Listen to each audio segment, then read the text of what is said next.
సత్యం ప్రభావతితోటి ఇలా అంటూ ఉంటాడు. నిజం చెప్పు ప్రభావతి, రోహిణి ప్రెగ్నెంట్ అవ్వడం సంతోషమే కానీ అది రెండోసారి అని అంటున్నారు. ఈ విషయం నీకు ముందే తెలుసా అని సత్యం ప్రభావతిని గట్టిగా నిలదీస్తాడు.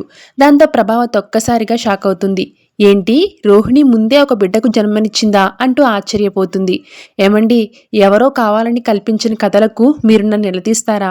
రోహిణి మీద నాకున్న అభిమానం మీకు అనుమానంగా కనిపిస్తుందా అంటూ పైకి మాట్లాడినా లోపల మాత్రం వణికిపోతూ ఉంటుంది. తన క్యారెక్టర్ను నిరూపించుకోవడానికైనా రోహిణిని నిలదీయాలని నిర్ణయించుకుని నేరుగా మనోజ్ గదికి వెళ్తుంది ప్రభావతి. ఇక ఇంట్లో వాళ్ళంతా కూడా హాల్లో ఉండగా ప్రభావతి రోహిణిని మధ్యలో నిలబట్టి ప్రశ్నల వర్షం కురిపిస్తూ ఉంటుంది. ఎవరు నువ్వు?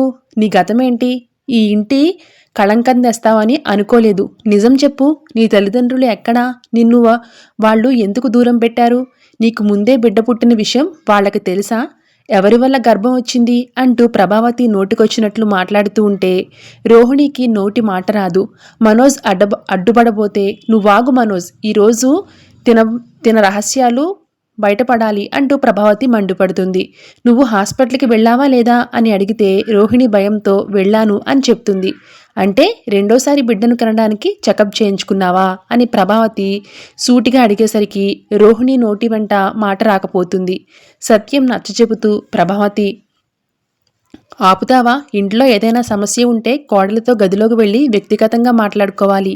ఇలా నలుగురిలో నిలదీసి మాట్లాడడం మన కుటుంబ గౌరవానికి మంచిది కాదు. కొంచెం ఆలోచించు అని చెప్తూ ఉంటాడు. ఏం ఆలోచించమంటారు? తప్పు జరుగుతుంటే చూస్తూ ఊరుకోవాలా? నా కుటుంబం అన్నా నా వంశం అన్నా నాకు ప్రాణం. నా వంశగౌరవాన్ని ఎలాంటి మచ్చ రాకూడదు అంటూ ప్రభావతి మాట్లాడుతూ ఉంటుంది.